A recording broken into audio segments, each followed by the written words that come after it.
네, 미국의 트럼프 대통령의 장녀죠. 이방카 선임 고문이 내일 방한할 예정인 가운데 북한이 평창올림픽 폐회식 참석을 위해서 김영철 노동당 부위원장을 단장으로 하는 고위급 대표단을 파견하겠다고 통보를 해왔습니다.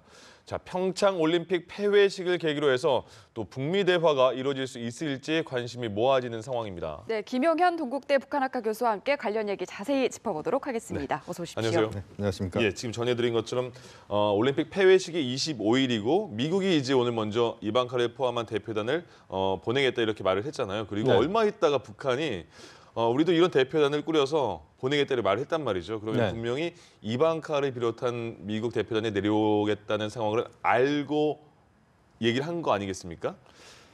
어떻게 의도를 파악할 수 있을까요? 지금 이제 북한 쪽에서 지금 김영철 부위원장이 내려오는 것은 네. 물론 이제 통보는 오늘 이루어졌습니다만 아마 지난번 김여정 특사 그 김영남 상임위원장 일행이 왔을 때 예.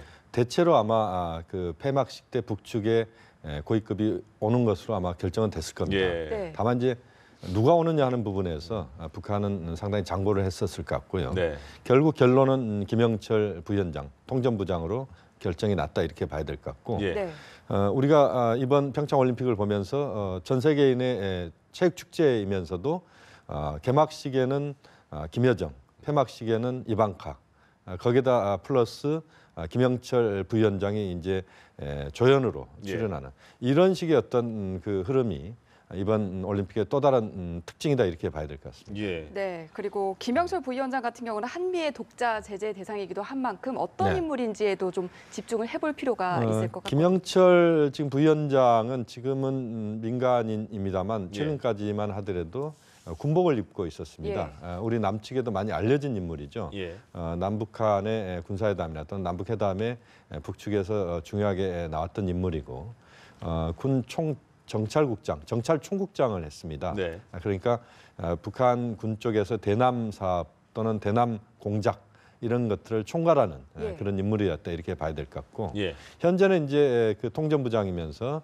당의 대남 담당 당 부위원장이기 때문에 실질적으로 남북관계 대남 사업을 총괄하는 총사령탑이다 이렇게 봐야 될 것 같고 예. 김정은 위원장과의 관계도 상당히 긴밀할 수밖에 없는 그런 인물이다 이렇게 평가할 수 있습니다. 네, 그러면은 제재 국면과 맞물려서 이 같은 설명해 주신 내용을 종합해 봤을 때 네. 일단 이렇게 오겠다고 통보한 것 자체가 논란의 여지를 좀 남기는 부분은 있는 것 같아요. 아마 그 논란의 여지는 이미 사전에 좀 정리가 됐다라고 봐야 될 것 예. 같습니다. 그러니까 미국 쪽에서도 우리 쪽에서 아마 김영철 지금 부위원장이 오는 것에 대해서 사전에 그 양국 간의 협의가 이루어졌을 가능성이 높고요. 예. 그렇게 보면 김영철 부위원장 내려오는 것과 관련된 부분에서 미국 쪽 양해는 이루어졌을 것이다 이렇게 추론할 수 있을 것 같습니다. 예, 알겠습니다. 김영철이 대표적인 대남통으로 통하고 또 80년대 후반부터 남북 대화 분위기 아니면 남북 관련 일에서 굉장히 많이 참여를 했더라고요. 그렇습니다. 김영철 지금 부위원장 같은 경우는 어떻게 보면 북측에서 지금 최고위직에 있는 대남 관련된 그런 일꾼이다. 예. 북한에서는 이제 대남 대화 일꾼 이렇게 이제 표현들을 합니다. 예. 우리 쪽에서 이제 지금 이제 조명균 장관이나 또 천차관 같은 경우가 대표적으로 남측에서의 어떤 대북 그 대화 쪽에서 가장 중요한 역할을 했던 분들인데 북측에서도 이제 거기에 그 파트너로 우리가 이야기할 수 있는 사람들이 현재 존재하는 사람들 중에서는 지금 김영철 부위원장 정도가 중요한 역할을 하는 그런 실무 총책임자로서의 역할을 그동안 쭉 해왔고 그렇게 보면은 이제 과거에는 이제 상당히 딱딱한 군복을 입은 그런 북측에서 보면 좀 상당히 좀 강경 이미지로 우리 쪽엔 좀 보여졌던 그런 인물이다 이렇게 봐야 되는데 현재는 북측에서 가장 중요한 대남 사업을 총괄하는 사람이기 때문에 그 영역에 있는 인물로서 우리가 이해하면 될 것 같습니다. 예, 일단 그러면 초반에 김여정 제1부부장도 방남을 했고 또 네. 김영철 이렇게 영향력 있는 그런 사람도 이제 내려오는 상황이 됐잖아요. 근데 그렇습니다. 저희가 김여정 제1부부장이 방남했을 때 깜짝 제안을 했던 게 남북 정상회담을 네네. 특사 카드로 제안을 했습니다. 그러면 네. 이번에는 또 김영철 카드가 있을까 이것도 궁금하거든요. 어떻게 예상할 수가 있는 게 있을까요? 이번에는 지난번에 이제 김여정 그 부부장이 예. 그 가방을 들고 그리고 예. 특사 자격으로 김정은 위원장이 서신을 갖고 왔던 예. 예.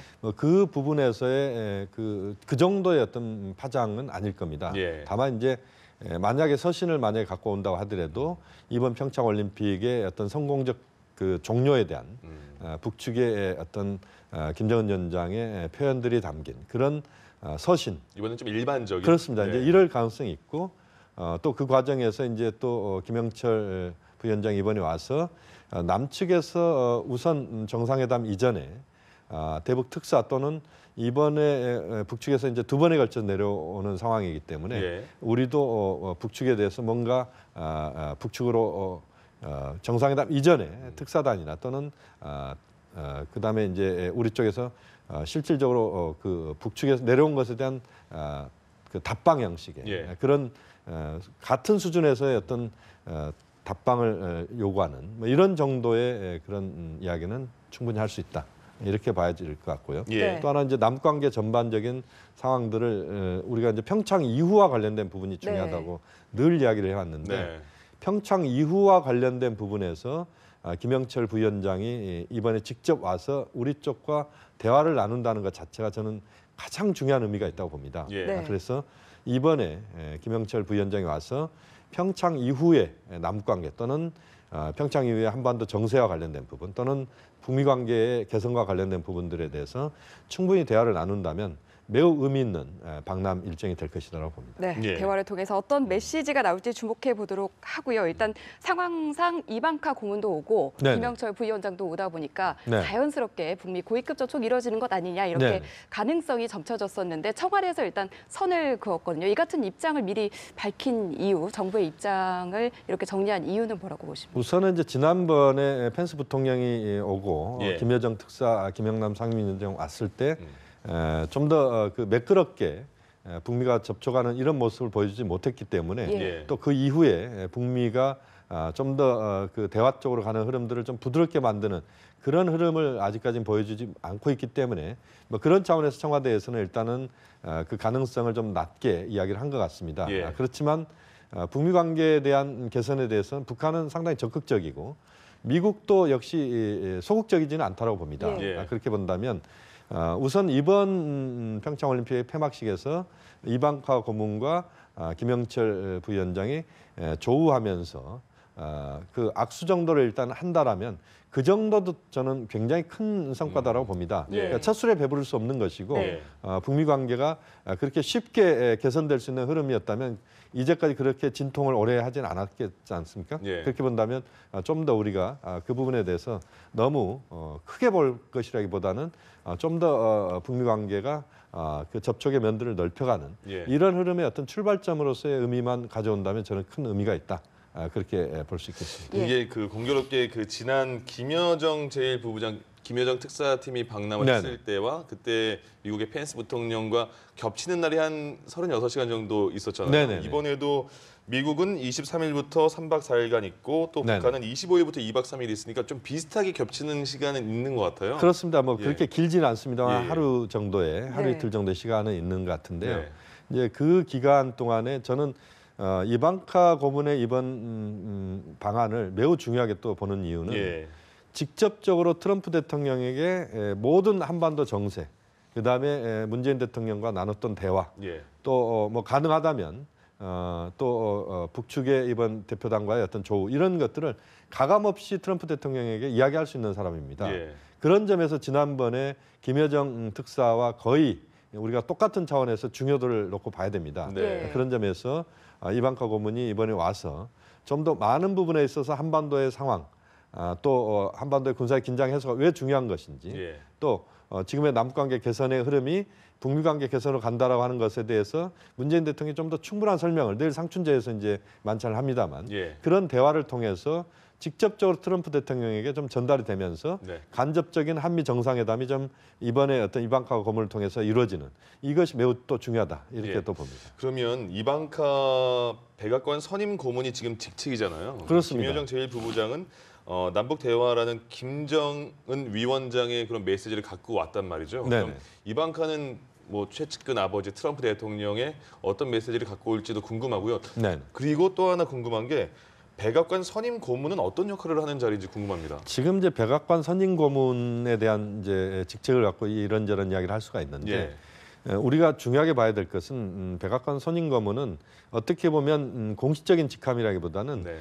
트럼프 대통령을 전방위적으로 예. 또 전체적으로 트럼프 대통령에게 조언하면서 트럼프 대통령의 어떤 정치적인 그런 판단을 돕는 사람이다 이렇게 봐야 됩니다. 예. 그렇기 때문에 그 이방카 고문의 역할은 우리가 생각하는 그런 지위라고 하는 것을 훨씬 넘어서서 역할을 한다 이렇게 우선 봐야 될 것 같고요. 예. 또 트럼프 대통령의 친서가 문재인 대통령에 전달될지 또는 구두 메시지가 전달될지 모르겠습니다만 어쨌든 예. 이번 평창올림픽의 성공적 개최 그다음에 성공적 종료에 대한 트럼프 대통령의 그런 그 문재인 대통령에 보내는 어떤 그런 여러 가지 메시지 이런 것들이 우선 담길 가능성이 높고 그 예. 과정에서 또 미국이 갖고 있는 이번 올림픽 이후의 전반적인 한반도 문제에 대한 트럼프 대통령의 인식이랄지 이런 부분들을 전달하는 뭐 그런 또 가능성은 충분히 있다. 뭐 그런 점에서 역시 이방카 고문의 이번 일정 아주 길지는 않습니다만 네. 또 아주 또 짧은 것도 아닙니다. 그렇습니다. 예. 이 일거수일투족이 아마 온 세계 언론에 예. 또 주목을 받으면서 또 그의 어떤 일정 자체가 또 한국을 충분히 이해하면서 한반도 상황을 이해하는 또 이런 일정이 돼야 된다고 봅니다. 네, 예. 이방카 고문이 들고 올 보따리에 어떤 내용이 담겨 있을지까지 저희가 예상을 해봤고요. 일단 김영철 부위원장, 이방카 고문이 만날 수 있는 시간적, 공간적 가능성은 열려 있는데 정부가 앞서 저희가 짚어봤던 네네. 것처럼 정부에서는 뭐 선을 긋긴 했지만 네. 앞서 얘기해주신 것처럼 북한 측에서는 대화에 적극적인 그런 입장이고 미국 측에서도 소극적이지 않다라고 설명을 해주셨잖아요. 네네. 이렇게 선을 그었습니다만 이렇게 공간적, 시간적 가능성이 있기 때문에 네. 그래도 고위급 접촉이 이뤄질 가능성에 대해서는 우선은 어떻게 이제 하나 이야기할 수 있는 것은 이제 평창 올림픽 폐막식입니다. 예. 폐막식에 지금 이제 지금 분명히 이방카 고문은 참석을 할 것이고 북측의 이번 대표단도 참석을 할 겁니다. 예. 지난번 개막식 때 펜스 부통령과 김여정 그 부부장은 굉장히 좀 서로 얼굴 쳐다보지 않고 저희가 보는데도 어색하던데. 그렇습니다. 예, 예. 그 추운 날씨에 더 춥게 만드는 네. 뭐 이런 상황이었는데 이번에까지 저는 그렇게 가지는 않을 거라 봅니다. 예. 좀 더 이제 미국 쪽 입장에서도 미국이 전 세계 어떤 가장 중요한 국가로서 외교적인 측면에서도 보면은 너무 그렇게 그 차갑게 대하는 것 자체가 예. 저는 국제적으로 그렇게 썩 좋은 인상은 아니라고 보고 예. 또 북한 입장에서도 역시 마찬가지일 거라고 봅니다. 그래서 가볍게 조우하면서 인사하는 정도 그 정도만 해도 저는 대단히 큰 의미가 있다고 보고 좀 더 나아간다면 지금 이방카 고문이 같이 수행해서 오는 사람들이 아마 미국의 어떤 대한반도 또 대북 문제에 있어서 중요한 실무진일 거라고 봅니다. 예. 또 이번에 북측에서도 그 리성권 또 그 단원도 지난번에 왔던 중요한 네. 인물이고 또 6명의 그 수행원이 있는데 그 수행한 6명 중에서도 아마 북측에서 남관계 어떤 실무 책임자급들이 올 겁니다. 예. 그래서 비공식적으로라도 그런 대화가 이루어진다라면 저는 그것조차도 매우 큰 의미가 있다. 그래서 예. 일단 중요한 것은 평창 이후를 얼마만큼 우리가 지금 안정적으로 관리할 수 있느냐. 예. 이게 이제 가장 중요한 지금 우리 정부의 입장이거든요. 예. 그런 차원에서 본다면 이방카 고문, 그다음에 김영철 부위원장의 이번 그 평창에서 일정이랄지 이런 것들을 전체적으로 평창 이후를 안정적으로 관리할 수 있는 다시 말씀드리면 북한이 7차 핵실험을 하지 않고 ICBM급 미사일 발사를 하지 않는 이런 상황들을 만들어내는 이런 부분에서 많은 부분 또 그 우리가 역할을 해야 된다고 보고 또 그런 관계를 만드는데 이번 폐막식을 활용해야 된다고 봅니다. 예. 교수님 이거는 또 어떻게 저희가 생각해야 되는지 궁금한데요. 네. 북한과 그러니까 김여정 제1부부장과 펜스 부통령이 지난번에 왔을 때 네네. 만나지 않고 그냥 저희가 지금까지 생각하기에는 펜스 부통령이 좀 외면한 듯한 느낌이 있었다라고만 알고 있었는데 네네. 미국에서 이제 공개를 하지 않았습니까? 네. 김여정 김영남과 김여정과 만나기로 했었는데 북한 측에서 2시간 전에 네네. 만남을 취소했다. 그래서 네네. 못 만난 거다. 이렇게 미국이 먼저 공개한 의도는 저희가 어떻게 파악해야 될까요? 일단 외교적으로 그러한 그 비공식 접촉이나 이런 부분들을 그 불발된 걸 공개하는 것은 외교적으로는 관례가 아닙니다. 예. 그것은 뭐 관례가 아니다 이렇게 우선 말씀드릴 수 있겠고 네. 하나의 측면은 지금 펜스 부통령의 이번 한국에서 외교적 행보가 미국 내에서 좀 비판을 좀 많이 받았던 부분들이 있습니다. 그런 부분에서 펜스 부통령의 디펜스 의미가 있다. 예. 이런 자신의 어떤 외교적인 부분들에 대한 것을 북한 쪽에 좀 전가하는 부분도 하나 있는 것 같고요. 또 북한 입장에서는 역시 펜스 부통령이 한국에 와서 보여줬던 행보가 상당히 안보 행보 또는 북한에 대한 상당히 부정적 행보였습니다. 이제 그런 예. 상황에서 만약에 펜스 부통령과의 만남이 이루어진다고 했을 때 어떻게 보면 펜스 부통령으로부터 훈계만 들을 수도 있겠다라고 하는 이런 부분에서 북측으로서는 상당한 또 부담을 안았던 부분이고 그래서 2시간 전에 그것을 그 북측이 안 하겠다고 표현했다 이런 부분들은 뭐 예. 팩트로서 확인된 부분은 아니고 예. 전반적인 분위기는 뭔가 북한 쪽에서는 대화를 하고 싶어 했고 미국도 뭐 대화할 수 있다라고 했지만 예. 미국이 북한 쪽에 대해서 적극적인 행보를 보이지 않았고 북한도 거기에 대해서 소극적으로 나오면서 만남이 불발되는 문재인 대통령이 상당히 중재를 하고 싶어 했는데 예. 그렇지만 그 결론은 그렇게 또 좋지 않은 결론이 났다. 그러나 그것 자체가 지금 북미 관계의 현주소이기도 하고 앞으로 북미 관계는 저는 접촉을 통해서 대화적으로 할 수 있는 그런 흐름들이 분명히 나올 수 있다고 보고 뭐 예. 그런 점에서 우리가 지난번 부분을 너무 그 평가절하할 부분은 아니라고 네, 봅니다. 말씀하신 네. 것처럼 그런 가능성이 열려 있지만 아직까지는 기싸움이 팽팽한 상황인데 이 사이에서 우리 정부는 어떤 역할을 해야 된다고 보시는지. 일단 지금 상황에서는 역시 그 북미 관계가 좀 더 무르익어야 되는 부분이 있는 것 같습니다. 네. 아직은 좀 설익은 것 같고요. 그런 차원에서 보면 우리가 좀 더 적극적으로 미국 쪽에 대해서 지금의 남관계 개선과 그 평창 이후의 북미 관계 개선의 그런 필요성들, 뭐 미국도 분명히 그건 인식하고 있기 때문에 충분히 그런 부분에서의 어떤 문재인 대통령 이방카 고문과 내일 상춘제에서 웬만한 정상급이 오더라도 상춘제에서 만찬은 거의 안 합니다. 그러게요. 예. 그만큼 이제 굉장히 이제 극진한 예우를 지금 하고 있다 이렇게 봐야 되고. 김여정 제1부부장도 안 했잖아요. 그렇습니다. 예. 그리고 앞으로도 아마 이제 김정숙 여사께서도 아마 그 이방카 고문과 아마 평창 일정도 뭐 같이 할 가능성이 저는 높다고 보는데요. 네. 이런 정도의 지금 예우를 하고 있고 또 전반적으로 지금 상황들을 봤을 때 쉽지는 않습니다. 우리 정부가 이제 그런 역할을 해야 되고 또 그 김영철 부위원장이 오는 지금 상황에서 북한 쪽에도 충분히 미국 쪽 입장을 좀 설명하면서 중간에서 좀 북미 간의 그런 입장들을 좀 조율하는 예. 그런 부분들을 충분히 해야 되고 우리 외교 당국 또 통일부나 이런 쪽에서도 매우 중요한 역할을 그쪽에 포커스를 맞춰서 해야 된다고 봅니다. 네, 알겠습니다. 자, 내일 이방카가 한국을 찾고 25일 날 북한 대표단도 한국을 찾습니다. 이에 대해서 동국대 북한학과 김영현 교수님과 얘기 나눠봤습니다. 교수님 고맙습니다. 잘 들었습니다.